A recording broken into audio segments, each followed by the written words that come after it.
Hello my dear students, in this video we are going to discuss and we are going to start one of the most important topic of the management science subject, and that is transportation problems.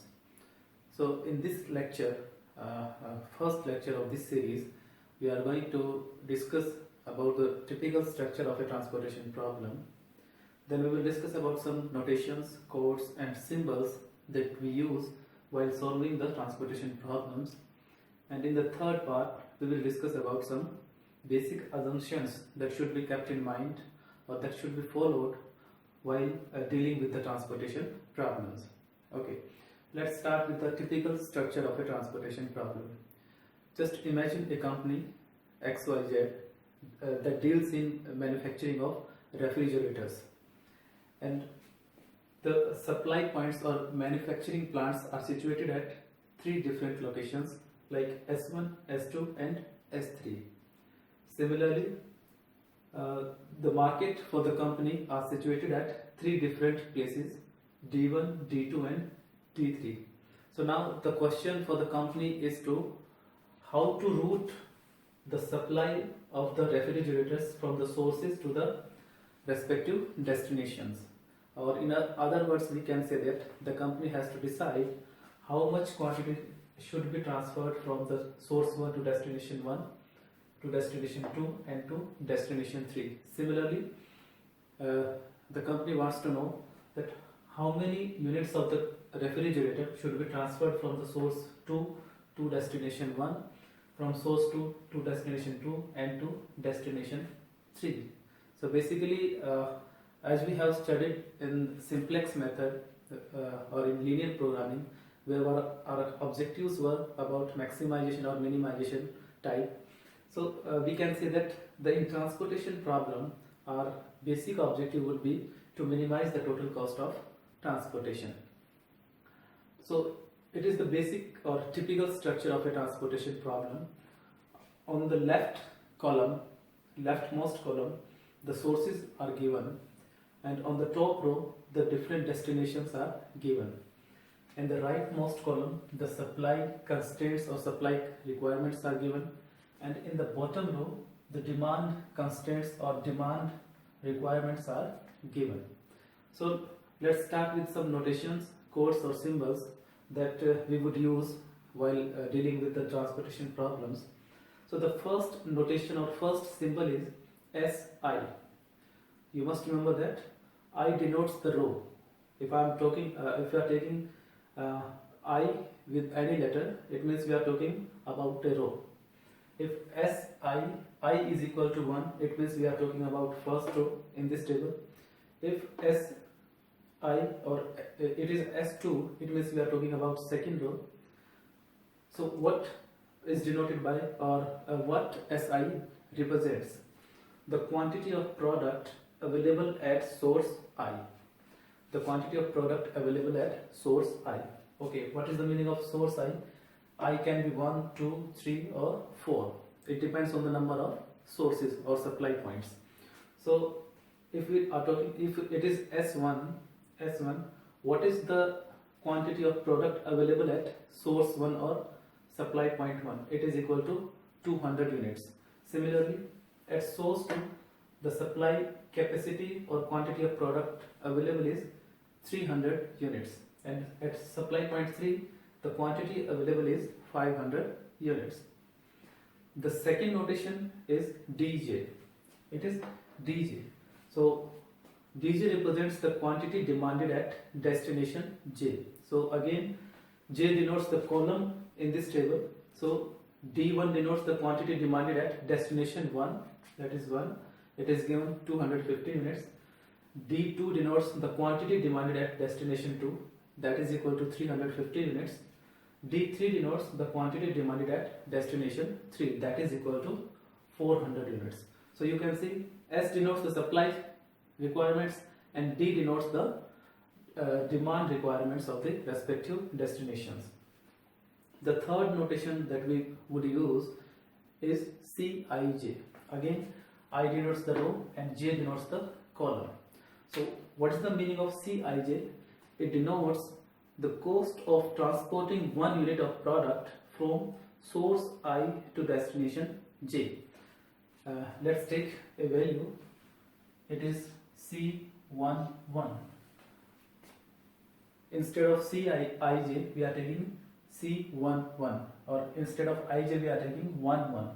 What's the meaning of I is equal to 1? It means we are talking about first row, and j is equal to 1. It means we are talking about the first column. So first row and first column, first row and first column. So it will be here C11. So what is the meaning of C11? The cost of transporting 1 unit of refrigerator or 1 unit of product from source 1 to destination 1. So now you can understand the meaning of 1. 1 denotes the source 1, and the second one denotes the destination 1. So what if I write it like C23? What is the meaning of C23? C23, 2 denotes the row. It means second row. We are talking about second row. It means second source. And 3 means we are talking about third column. Third column is destination 3. So it would be written here C23, second row and third column. So what C23 represents? It represents the cost of transporting 1 unit of product from source 2 to destination 3. So from source to destination 3. Now we can fill these cells with the respective Cij values. It would be C11, C12, first row, second column, C13, first row, third column, C21, second row, first column, C22, second row, second column, C23, second row and third column. Similarly, in third row, it would be C31, C32 and C33. So what is the meaning of C33? The cost of transporting 1 unit of product from source 3 to destination 3.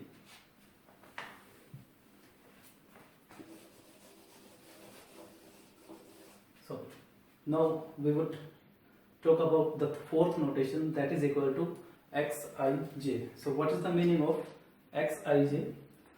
Quantity of product transferred from source I to destination j. Again we are replacing ij with some values, numerical values, like it is x11. So what is the meaning of x11? Quantity of product transferred from source 1 to destination 1. So quantity of product transferred from source 1 to destination 1. We will denote it with x11. So what would be the meaning of x12? The quantity of refrigerator or product transferred from source 1 to destination 2. And what would be the meaning of x13? Quantity of product transferred from source 1 to destination 3. In a similar way, we can write Xij values for each cell in this table. It would be x21, x22, x23. For third row, it would be x31, x32 and x33. So C denotes the cost of transporting 1 unit from source I to destination j, and X denotes the actual quantity transferred from source I to destination j.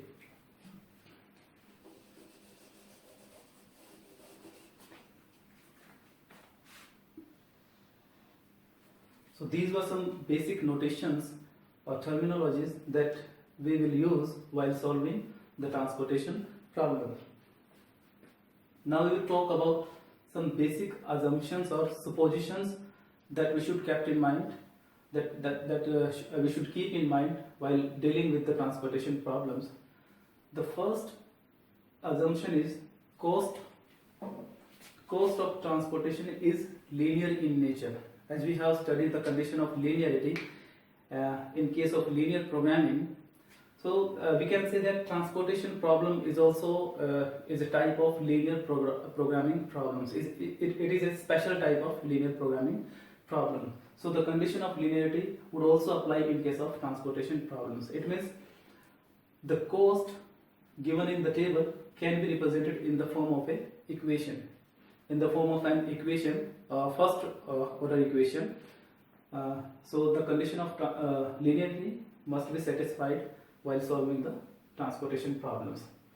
The second most important assumption is that complete or accurate information. The the company or the manager dealing with the transportation problem is supposed to have the complete and accurate information about the supply and the demand capacity.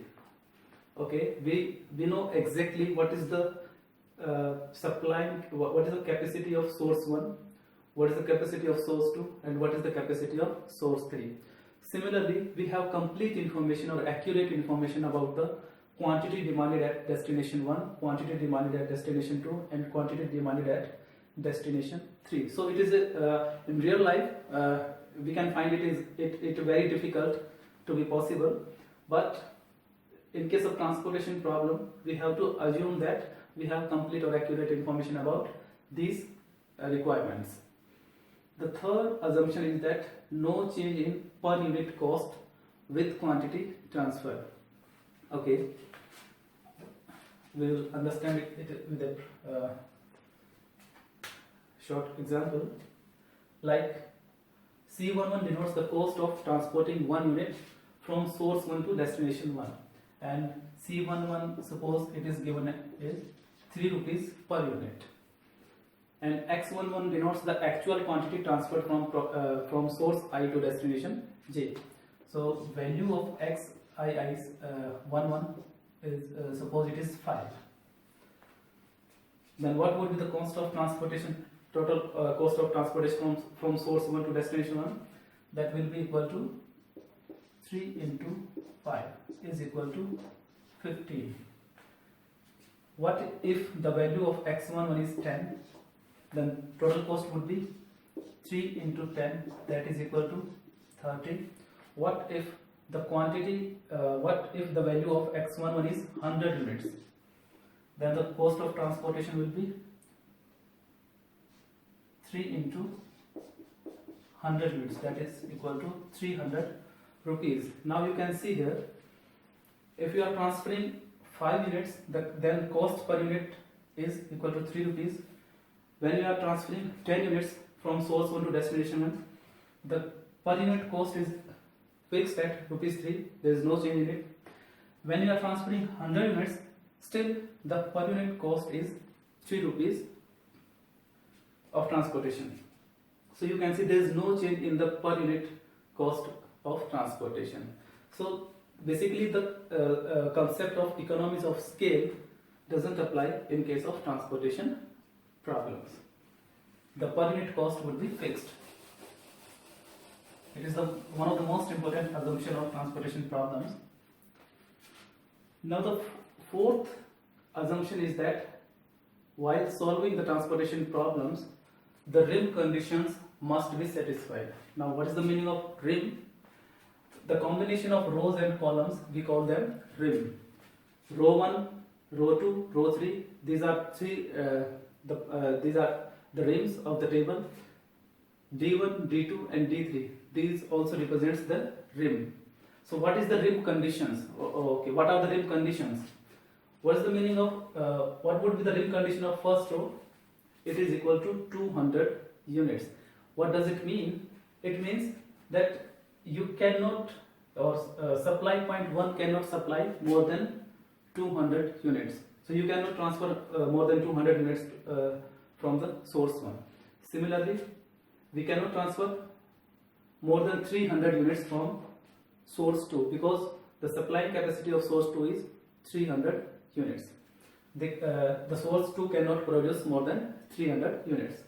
Similarly, the capacity of the source 3 is 500 units. So you cannot transfer more than 500 units to the destinations, different destinations. Now the rim conditions also apply on the demand side. So what is the demand of the destination 1? It is equal to 250 units. So in there would be a condition that we cannot supply more than 250 units to the destination 1. The sum of these cells should be equal to 250. Similarly, the total quantity transferred to destination 2 cannot exceed 350, and in case of D3 it cannot exceed 400 units. So while solving these problems we must satisfy these rim conditions. Okay. So these were the basic introduction of the transportation. This was the basic introduction of the transportation problems. Now we would move on the different methods that we can apply to calculate the optimal solution or the feasible solutions for the transportation problem. So what are those optimal solution or feasible solution, and what are those methods that we can apply? Basically, transportation problems can be solved with the help of different methods, and one of them is simplex method.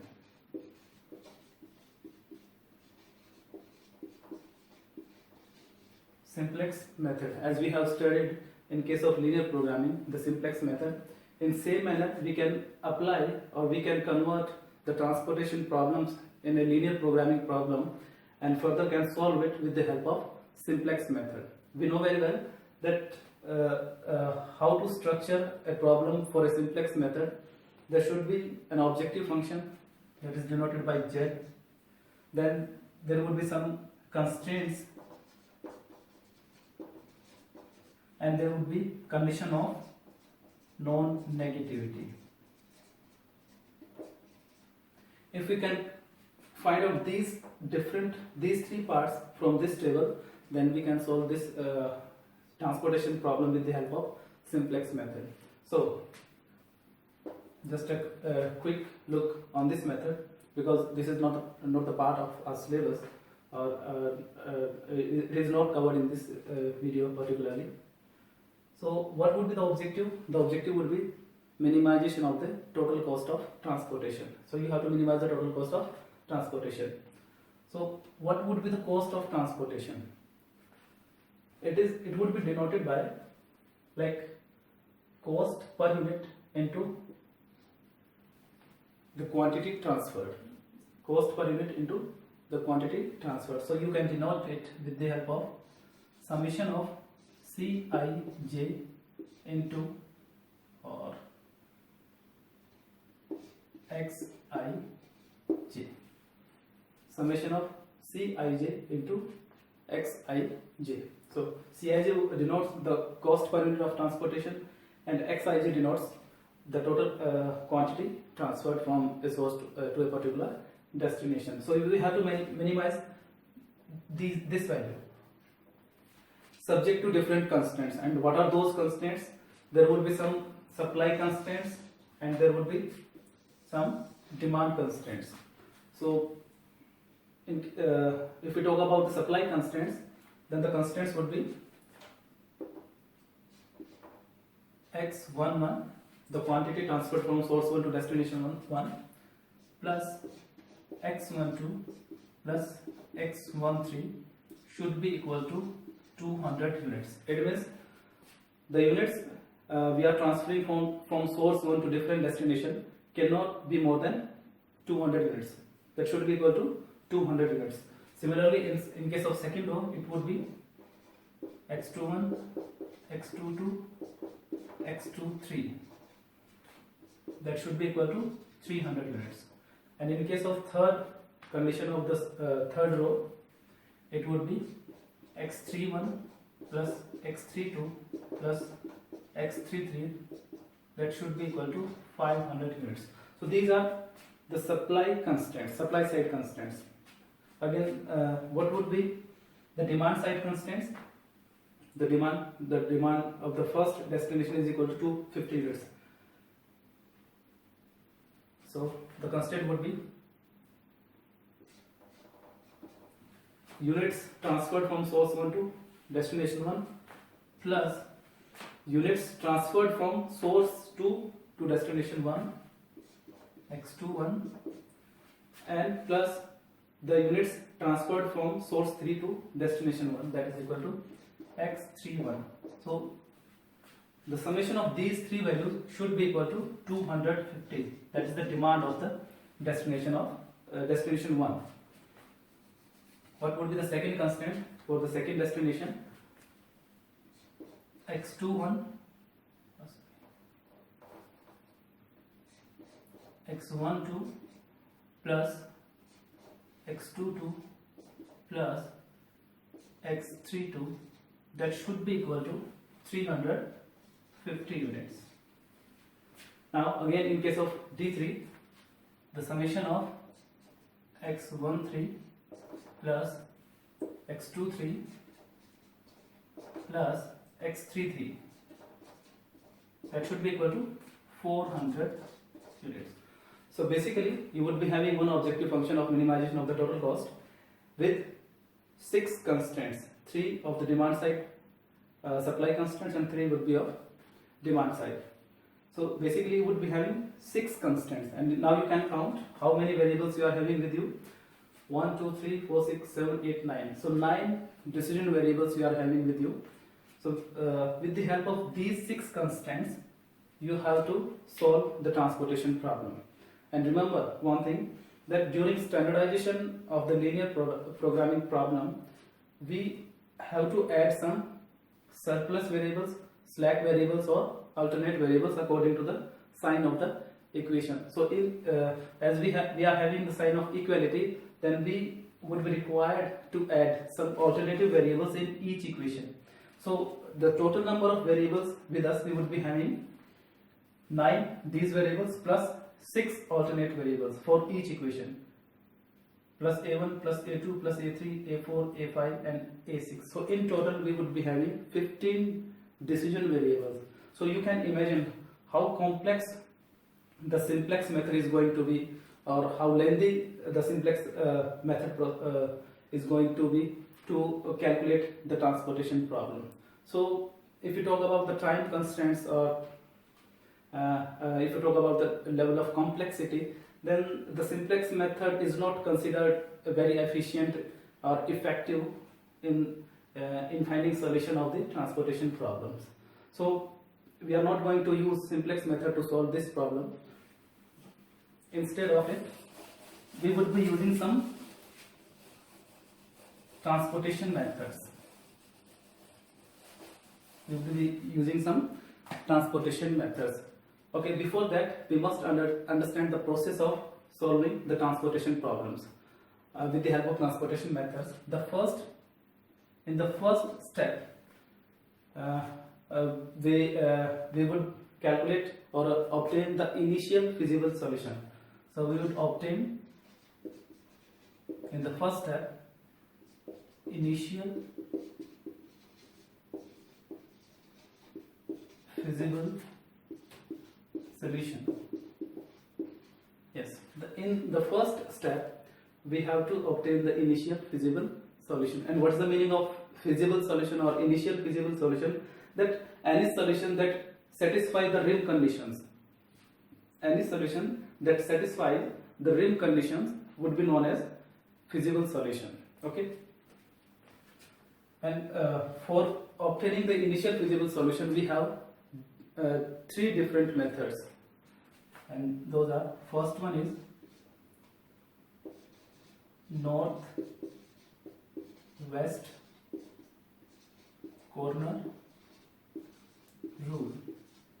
So northwest corner rule method, it would be the simplest method to find out the initial feasible solution. Second, we would be having least cost method or minimum cost method. We can call it LCM, least cost method. Third method that we can use to obtain initial feasible solution is Vogel's approximation. Vogel's approximation method. Now, in the first step, we need to obtain initial feasible solution, and that can be obtained with the help of these methods. So we can apply any of these methods to obtain the initial feasible solution. In the second step, what we have to do, we have to check the optimality of the initial feasible solution. We have to check or testing the optimality.